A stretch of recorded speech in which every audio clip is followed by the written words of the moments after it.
Anda kembali bersama kami di Metro Update. Pasca bentrokan yang melibatkan dua kelompok organisasi kepemudaan di Medan, Sumatera Utara, polisi terus melakukan penjagaan di sejumlah titik keramaian. Polisi juga belum mengetahui pasti penyebab terjadinya bentrokan.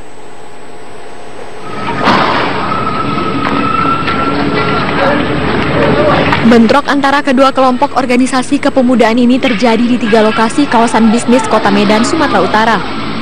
Lokasi bentrok pertama terjadi di Jalan MH Tamrin, Kota Medan. Meski sempat mereda, namun bentrok kembali terjadi seperti di Jalan Pandu dan Jalan Salak, Kota Medan. Kedua kelompok saling serang dengan menggunakan batu, kayu, besi, bahkan senjata tajam. Akibat bentrok ini, 2 orang diduga tewas dan beberapa orang mengalami luka serius. Tak hanya korban jiwa, sejumlah kendaraan roda 4 dan roda 2 turut dibakar dan dihancurkan oleh massa yang bertikai. Pemicu bentrokan diduga karena adanya ketidaksenangan dari salah satu kelompok ormas saat tengah konvoi. Bentrok pun berlanjut hingga malam hari. Satu pos milik salah satu kelompok pemuda hangus terbakar. Bangunan yang ada di Jalan Brigjen Katamso Medan tersebut dengan cepat dilalap si jago merah. Saat ini aparat kepolisian dari Polda Sumatera Utara, Polresta Medan, Brimob dibantu TNI melakukan patroli dan sweeping untuk mencegah agar bentrokan tidak meluas ke berbagai tempat. Tim Liputan Metro TV.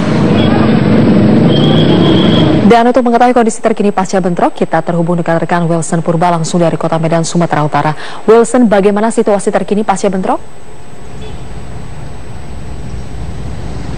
Ya Zilvia, saat ini kondisi di Jalan MH Tamrin sudah mulai kondusif, masyarakat sudah beraktivitas seperti biasanya dan jalanan juga sudah bisa digunakan.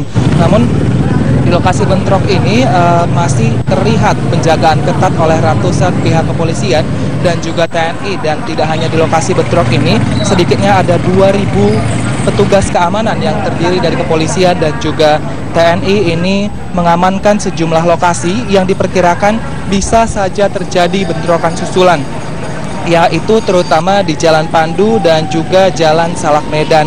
Dan petugas keamanan di sini juga diperlengkapi dengan senjata tajam untuk mengantisipasi hal-hal buruk atau hal-hal bentrok yang lebih besar ini terjadi. Dan akibat bentrok yang terjadi kemarin sore, Zilvia, ada beberapa mobil dan juga sepeda motor yang dirusak oleh kedua organisasi kepemudaan yang bentrok kemarin, sehingga dan juga bahkan akibat bentrok kemarin ini menimbulkan 2 orang korban jiwa yang hingga saat ini kami masih belum mengetahui identitasnya karena pihak kepolisian masih belum memberikan keterangan, dan juga ada belasan orang yang sekarang sedang dirawat di rumah sakit Bayangkara dan juga rumah sakit Permata Bunda, dan saat ini juga masih mendapatkan perawatan intensif, dan kami juga masih belum mendapatkan keterangan tentang identitas dari korban yang akibat dari bentrok kemarin. Zilvia. Wilson, lalu apakah polisi sudah menetapkan tersangka dalam bentrok kemarin? Ya Zilvia, beberapa saat lalu kami minta keterangan dari kepolisian bahwa tersangka sudah ditahan oleh pihak kepolisian, namun untuk jumlah dan berasal dari kubu mana pihak kepolisian masih belum memberikan keterangan lanjutan karena pihak kepolisian mengaku masih akan terus menyelidiki dan mengembangkan kasus bentrok ini. Pihak kepolisian juga sudah mengaku bahwa sudah memeriksa beberapa saksi, dan lagi-lagi pihak kepolisian belum memberikan keterangan saksi dari pihak mana saja atau berapa orang saksi yang sudah diperiksa, sehingga informasi yang kami dapatkan ini masih sangat minim karena berdasarkan pernyataan dari pihak kepolisian bahwa jumlah tersangka dan jumlah saksi ini bisa berpengaruh kepada adanya bentrokan susulan ataupun berpengaruh kepada penyelidikan dari pihak kepolisian, dan tidak menutup kemungkinan juga bahwa tersangka ini akan bertambah karena penyelidikan masih terus berlanjut. Dan berikut pernyataan dari Kapolresta Medan, Mardias. Dan saat ini kami sedang melakukan penyelidikan terhadap beberapa saksi dan sudah ada beberapa orang yang sudah kita tetapkan sebagai tersangka.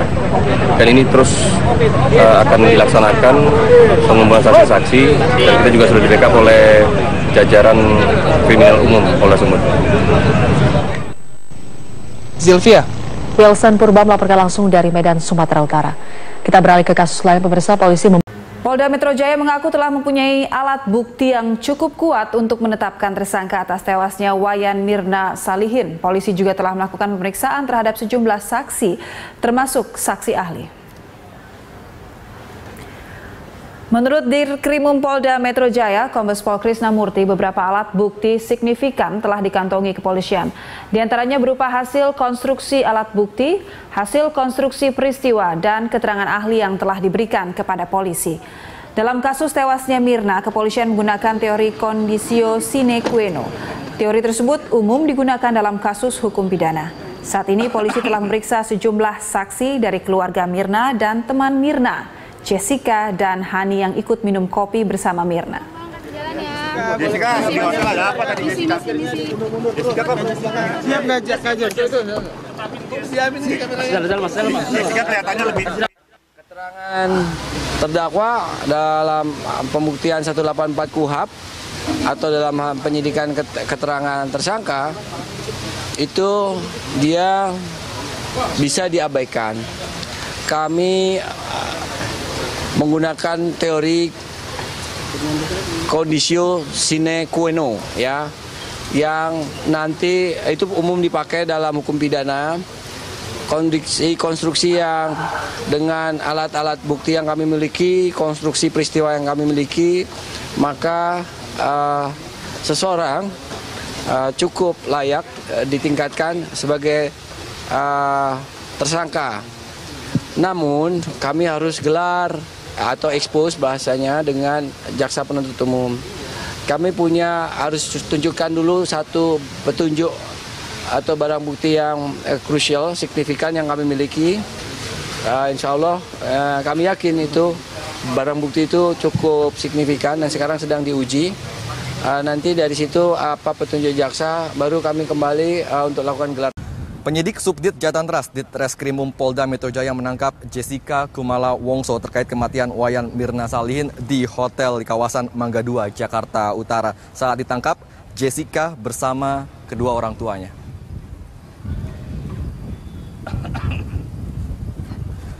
Jessica berada di hotel bersama orang tuanya. Jessica ditangkap pada pukul 7 pagi oleh tim Jatantras Polda Metro yang dipimpin oleh Kompol Tahan Marpau. Jessica saat ini masih diperiksa intensif. Sementara itu menurut Direktur Reskrimum Polda Metro Jaya Kombes Pol Krisnamurti, polisi telah menetapkan Jessica sebagai tersangka pembunuhan Mirna tadi malam sebelum akhirnya dilakukan upaya penyebutan paksa.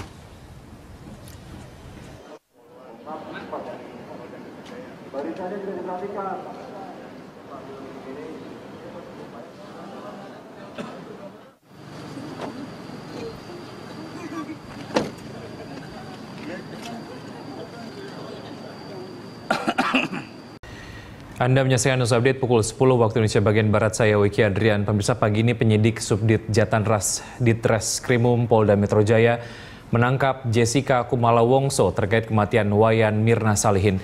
Untuk informasi selengkapnya kita langsung bergabung dengan reporter Berita 1 TV Andika Perdana di Polda Metro Jaya, Jakarta.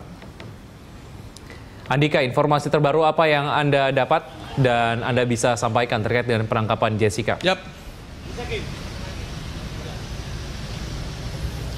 Ya, sekitar jam 9 pada hari ini, pada hari Sabtu ini, tersangka Jessica telah dijemput dan ditangkap oleh penyidik dari Polda Metro Jaya dan tiba tadi jam 9 pagi, di mana sekarang jam 10 ini artinya sudah 1 jam Jessica berada di dalam ruang penyidik yang kabarnya dilakukan pemeriksaan lagi.